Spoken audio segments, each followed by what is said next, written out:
Hi, welcome to another Sporting Communities podcast. Sporting Communities are a community interest company. We are an ethical, non-for-profit organisation which services range from sports coaching, youth work, mentors and family support. We are a training academy delivering a range of qualifications, and we also have art and play services. Today, we're again going to be focusing on mental health and the positives that can come out from lockdown and what it's going to look like after lockdown. Today, I'm joined by Ed again, and I'm also joined by Sam Rhodes, who is our Family Support Officer for Sporting Communities. So if we can just do a quick introduction, guys, starting with you, Ed, just how you've been during the last week, any changes that you've found in the last week during lockdown, and how you're best coping with it. Yeah, my name's Ed. I work for Sporting Communities. I'm the Derbyshire Development Officer. I also help run some of the sports coaching sessions around Derby.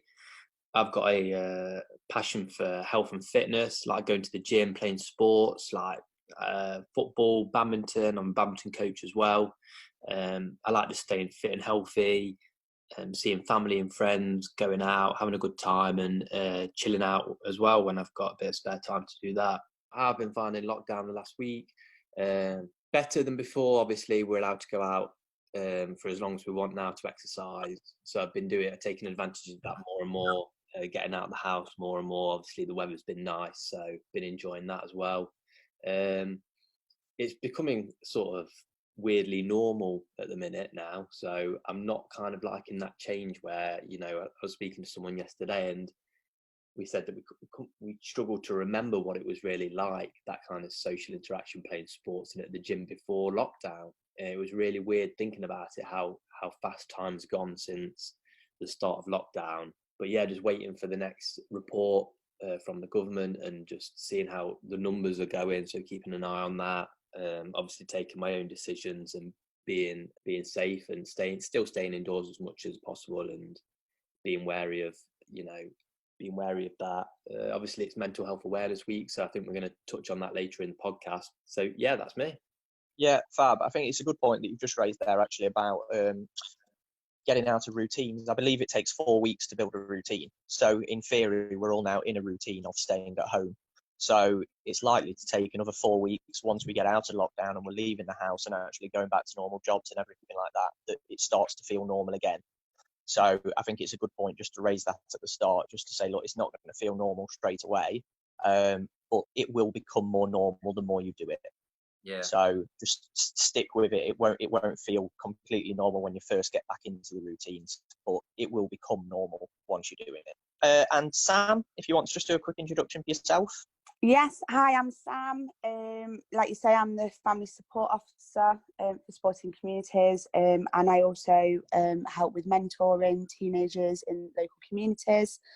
So we haven't, at home, we haven't really experienced much really relating to lockdown. The only thing that's really hit home is we haven't been going to, like you say, with sports been cancelled. We haven't really done a lot of sport. All of my children play football, so we've had a lot more time at home in the evenings. But I'm still at work, so obviously being a key worker, I'm still going out to work, and my children are still attending school, and my partner's a key worker, so we haven't really experienced the isolation to the house as much as what other people have. So yeah, it's been quite, I suppose, a bit of normality for us at home. So as Ed's already mentioned, it is Mental Health Awareness Week this week. So we wanted to get Sam on, with her being a family support officer and with her still working as a key worker, to get a different perspective just on how people are finding lockdown, different techniques that they're using to get through this period, and just general well-being. So Sam, if you wanted to just talk us through what you've been noticing while you're out working, how things are, and how people are coping with lockdown. So just to pre-warn everybody, I am working from home, so there are children in the background, my children. So if you hear any noise, it is Sam. I'm so sorry. That's fine, Sam. Yeah, so obviously with me still working out in the community with people, and then as well having vulnerable members of my own family, I've noticed that there is a lot of people that are quite lonely in isolation because they don't either live with somebody or they're caring for somebody else within the home. and I just think it's quite an isolating time for them, and we just need to obviously have them key factors in mind when we're thinking of our own lives and thinking how other people are coping. Do you think enough has been put in place to help them kind of people, just personally from you seeing it? No, not really. I can see people, so I can see somebody in a daytime, and I'm the only person that they've seen, because as well, especially with, obviously for many years I've worked with elderly people, and prior to this position, and I personally think for them, accessing technology, working the likes of social media, FaceTime, they struggle. But then how do they get on it to communicate with their families if their families aren't allowed in their homes? So I find that there is a lot of restrictions, especially for elderly people, and then as well, just young people that live on their own, that have maybe moved out, and obviously moved out independently. They've got social media, but then they've also got loneliness. And again, it's working with people and realising that these individuals are on their own.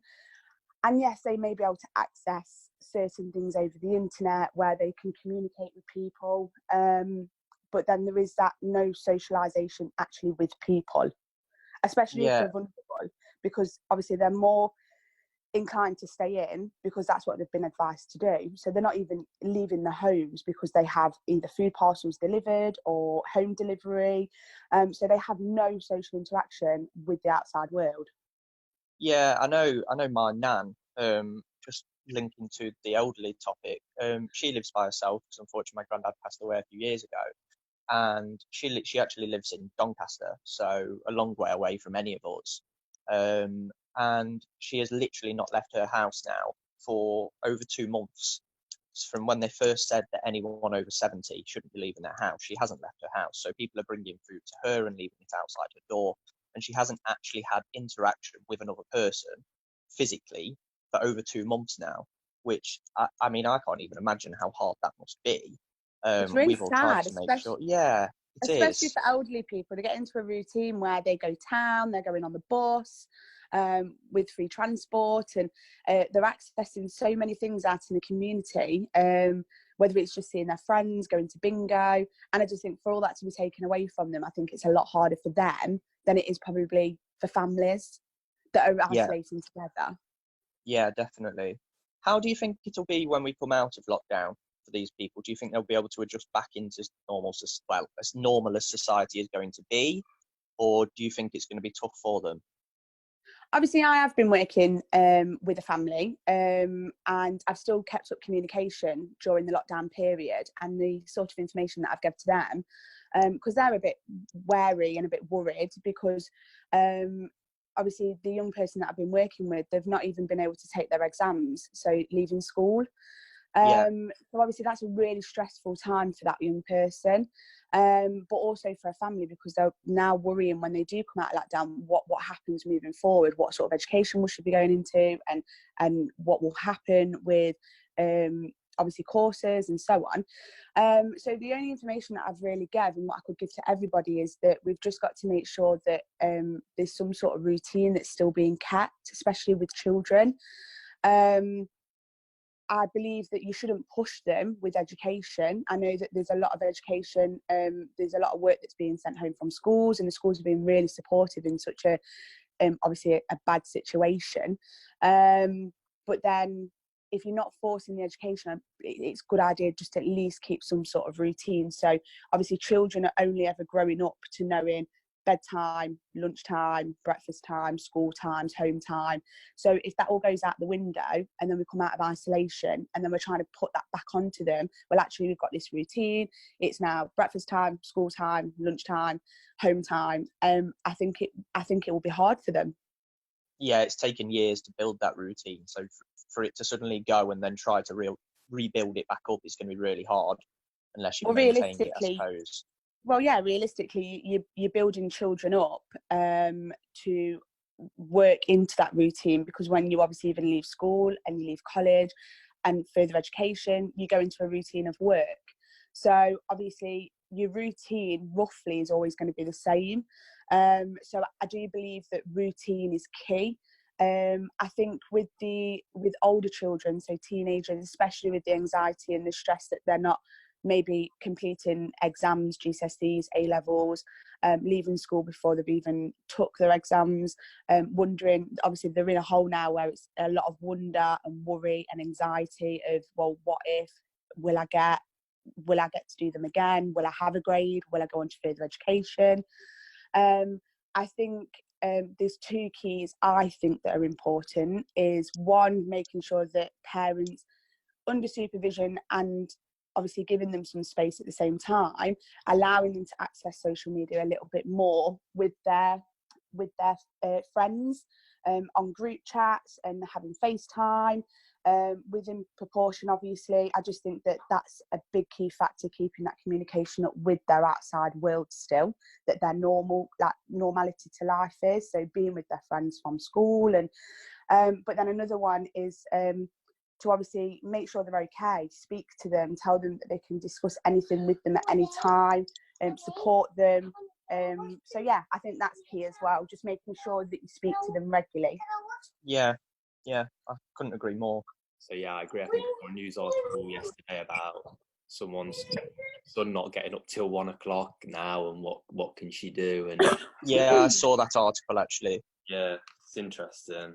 I just want to go back to the kind of the elderly and the loneliness kind of thing. With what kind of advice do you give them, Sam, when you go and visit people who are suffering with that and the anxiety? Is there certain tips you give to them, or is it a case of speaking to the neighbours? Yeah. When I did speak to the elderly, especially when I worked with them for such a long time, and going, and again, like you said with your grandma, going off like my grandparents, they've done exactly the same as your grandma. They've isolated for such a long period now. I think they're actually going to chew each other's heads off, but they've got to the point where they're doing each other's heads in. But they're still isolated. And for like my grandma, even though she's 79, she still worked at the local charity shop. She went into town. She saw friends regular. My granddad was part of the Masons, so he went out for regular lunch meetings and stuff. So, and they both drive, so to literally have everything taken away from them. But I've noticed from my grandma and another elderly lady that I do know, a friend of the family, they're actually really worried now. Anxiety's kicked in because they've stayed in the house for so long. They're really panicking to leave the house. Yeah. Like they're worried that obviously friends have spoke to friends, and they're all talking within their friendship groups, and some of them are saying they're going to leave the house, but some of them are saying, well, we're really worried, what about if we're doing the wrong thing, and still putting masks and gloves on. And Yeah. but no, I do think that neighbours, if you know that you've got an elderly person living next to you, then just maybe knock on or leave a note just to say if there's anything you need, or if you just want to chat over the fence. Because any sort of socialisation is just great, and it's important, especially for people that are on their own and haven't seen someone for 6 to 8 weeks. I think it's a long time. Yeah, I think especially with it being Mental Health Awareness Week this week, if you're ever going to do that, if you're ever going to think, do you know what, whoever it is down the road, I know that she lives by herself or he lives by himself and he won't have seen anyone for the last few weeks or whatever, just like you say, go and either knock on or leave a note or whatever, just so that they know you're there if they need you. You can always leave your mobile number so that they can give you a call or whatever, just so that they've got someone to speak to. But I think if you're ever going to do that this week, do it this week. Get out there and really let them know that someone's there if they need them. Yeah, I think it's a good point about the people being anxious to leave the house. I think a good idea would be kind of find people in a similar situation to you and discuss it and come up with a bit of a plan, and then slowly build back up. So maybe leave the house for a walk first, then leave the house to go just to see someone you know and staying 2 meters apart, then building it up to go into the shops. And so you're going to gradually have to build it back up, because I don't think it's going to be normal to go straight back into I don't know, into playing football with loads of people around, you will get really anxious. And I think finding people in a similar situation to you and talking about it will help with that. Yeah, definitely. No. I know from a personal point of view, I might be going back to my full-time job within the next couple of weeks. And I've been talking to my assistant manager quite a lot about how we both feel about the situation and how we feel about going back. And I think that definitely helps, because it just helps gain a bit of perspective and focus on what you can control rather than focusing on what you can't control. And it's just about putting them things in place just so you can be as safe as you possibly can be. Yeah, it's a horrible time, I guess. I think, again, I read something where I think 5,000 workers had rang the health and safety sort of government bit, and they were worried about going back to work. So, you're not alone, whoever, if you're feeling like that. Yeah, definitely.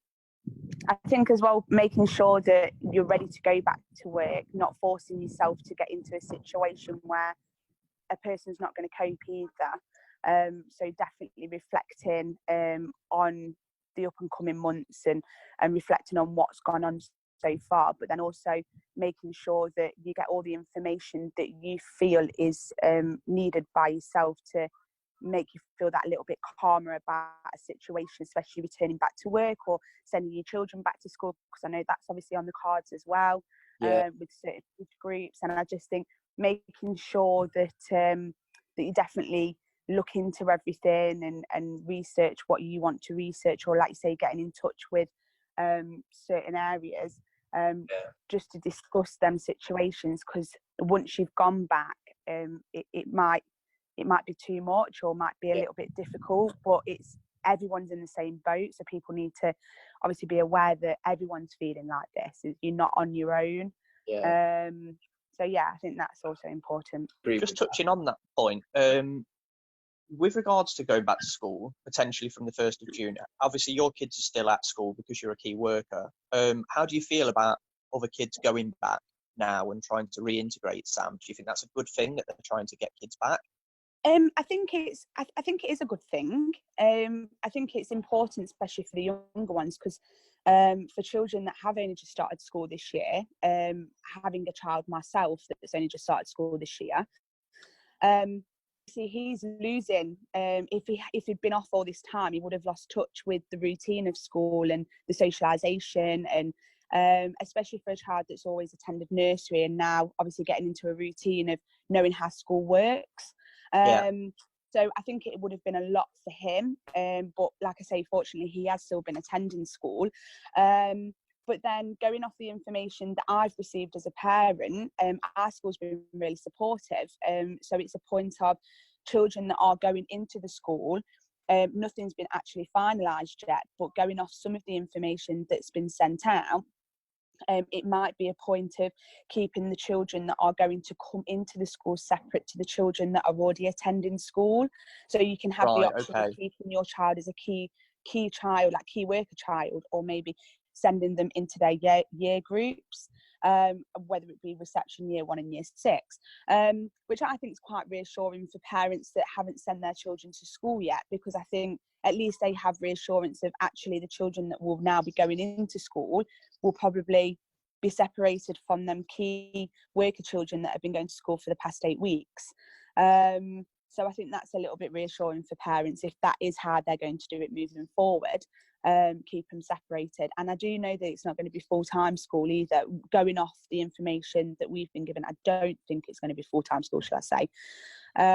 So it is going to be a few days a week. And so yeah, but I do think it is good to try and get children back into education, because it's a long time. It's a long time for an adult to cope with. So for a child to get back into that routine on a daily basis, and also understanding the restrictions on socialisation, I think it's going to be difficult. I really do. But then I think the earlier we try and integrate them back in, I think it is important. But then at the same time, I do sympathise with parents that are worrying. I haven't unfortunately had the choice. I have had to send my children to school in order for me to carry on working. But I've been very fortunate. The school's been very supportive and the children have loved every minute. Yeah, I think But that's really good to hear actually, because I mean you do hear so many negatives, and you hear, oh my God, the kids shouldn't be going back, and schools don't know how they're going to deal with them and everything like that. So to actually hear a positive from it, do you oh know no, what, the my school's doing children, brilliant and everything like that. That's yeah, so good to hear. honestly, the children have come home every day, and going off my personal, um, obviously, I've going off what my children have said, and my own personal experience with my children going to school, and as well with friends that I do know that have children going to school that are also key workers at the same school. Like I said, our school's been brilliant. The children have been relaxed. They've taught them about social distancing, hand washing, not touching their faces, which also is a big key for parents to maybe try and introduce that at home.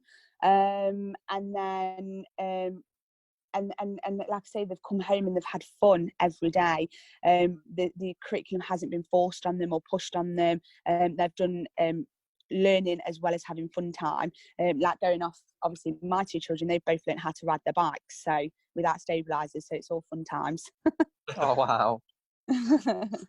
So it's all great memories. I think that's all the school are trying to make for them in such a obviously a worrying time. They're trying to make sure that the children are relaxed in situations that aren't normal, and going to school and there's only 14, 17 children where normally they have a school full. It is concerning, especially to children at the age of 4 and 5 that don't quite understand what's going on. Yeah, I think as well, I think you'd have to shout out and say well done to all of the teachers that are making it such a great experience for them kids that are going in, because obviously within their training, they'll have never trained for anything like this. So for No, them to be able not to at all. adapt and change the way they're doing things to make sure that kids feel comfortable, I think that's great. I think fair play to them, because they're doing a great job. And as well, to obviously for them to stay open in the holidays, like they've accommodated for the children to still attend in holidays. So my children went in obviously the Easter holidays, and the teachers still volunteered to stay open for that period of time when in theory they don't have to. So I think Yeah. that they've certainly they've come forward and provided us obviously a safe environment for the children that need to attend school in order for key workers to go to work. And I think it's a brilliant thing that they've done. Yeah, no, fantastic. Yeah, no, that's really good. I just want to touch on going back to the going back to work and the pressures that comes with it. How do you think?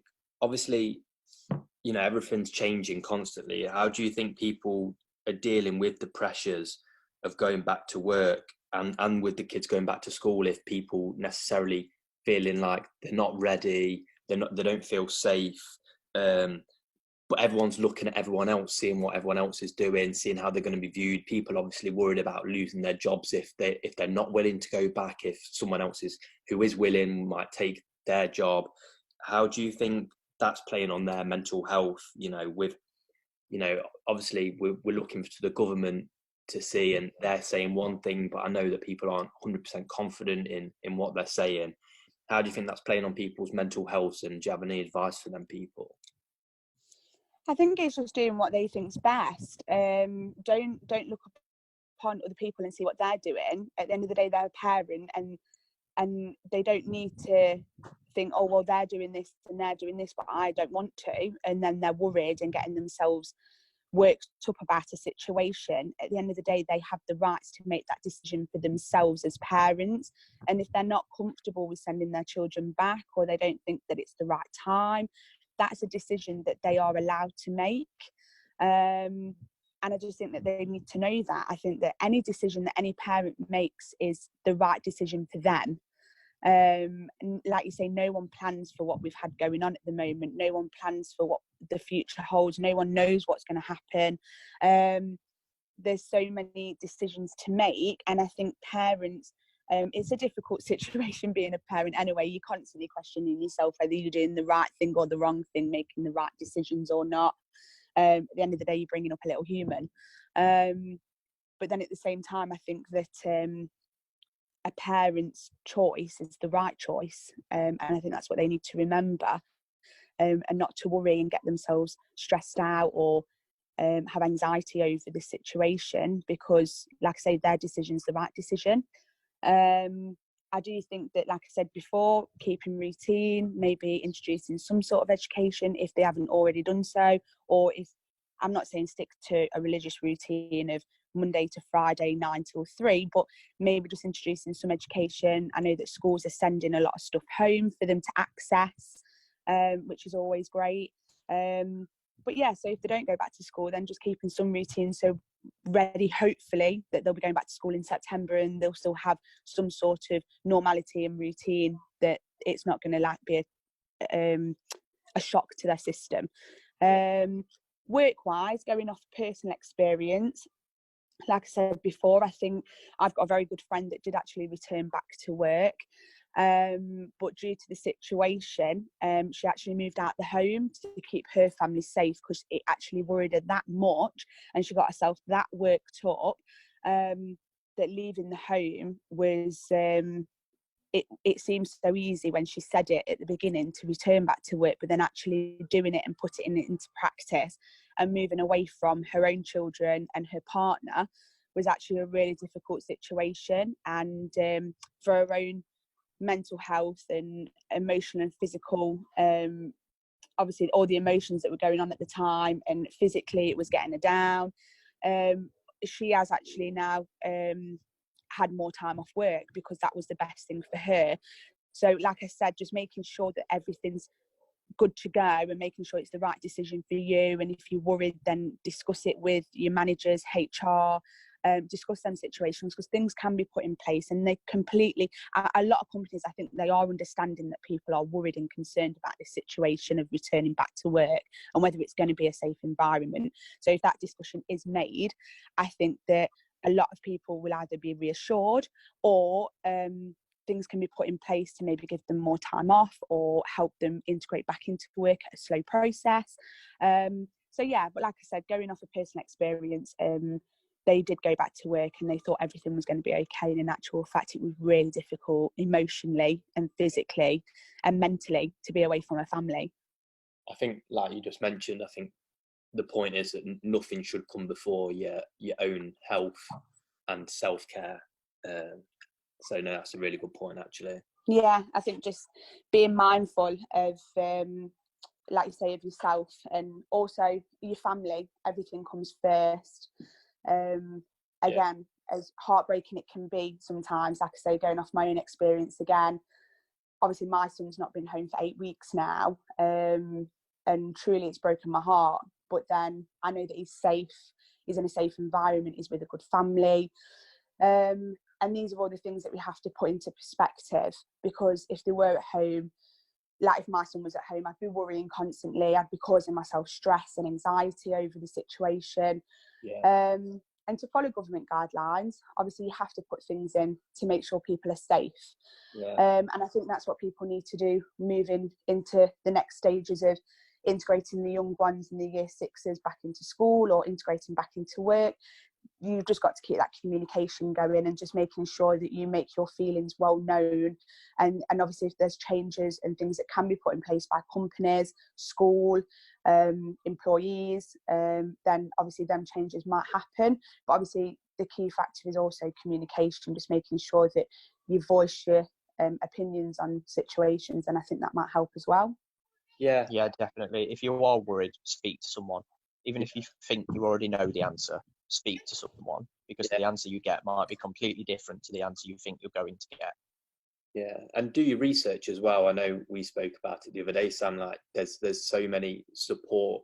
There's so much support out there. It's just speaking to people, doing your research, knowing what's available, because you won't be the only one.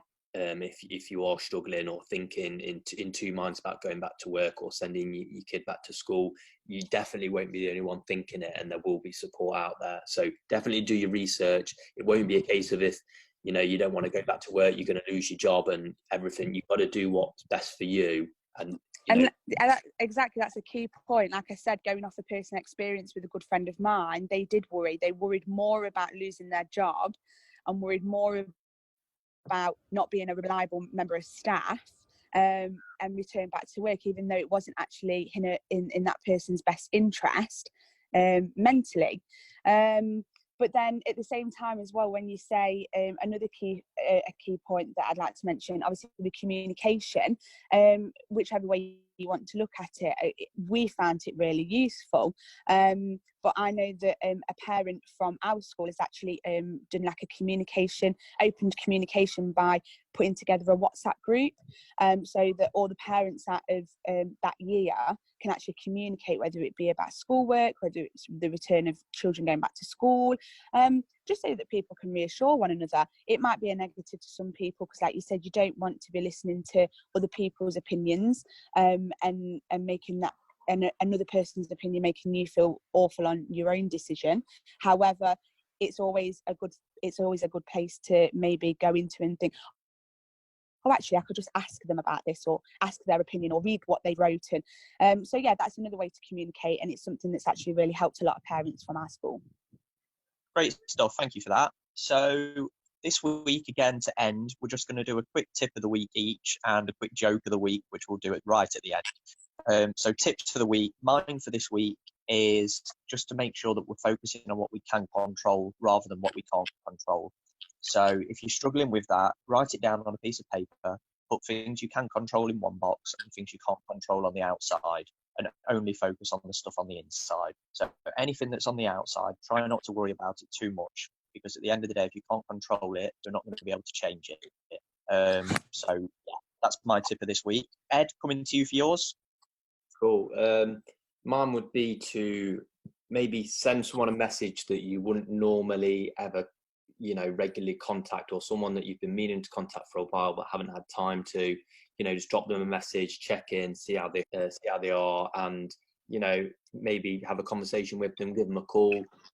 So that's it. Okay, fab. And Sam?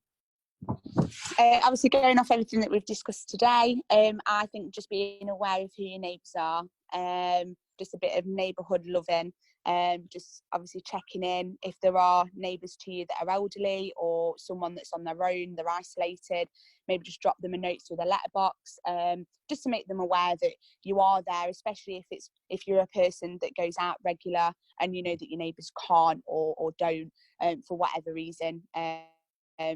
And maybe you can just help them, or even just communicate with them over the fence or the hedge, just so that they know that someone's there.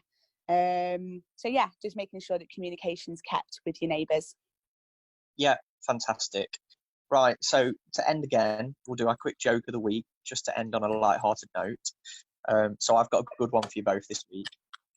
So what do you call an alligator in a vest? Oh. Gator vest.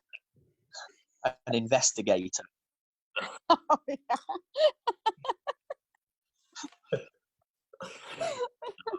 Gotta laugh. That's your All reaction. right, into one. And last week. That was good. Yeah. Have either of you two got a joke you want to share? I'll go next.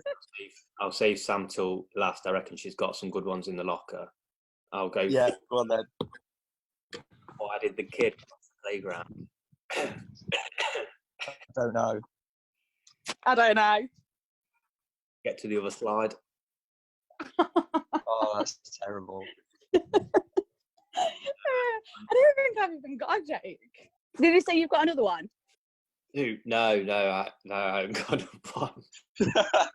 That's it. He's out now. That's it. That's all he had in his locker. I'm done. No. Right, okay, so I've got one.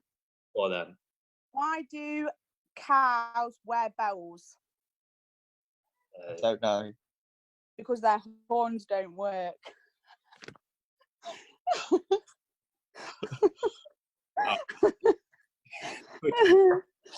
thought that was quite funny. There you go. Very good. Mind you laughed at mine, so. Well, I literally ran upstairs to my son's bedroom and I knew he had books of jokes, and it's like a pocket full of jokes. Oh, very good. Very good. Well, that'll keep you entertained anyway. Great stuff.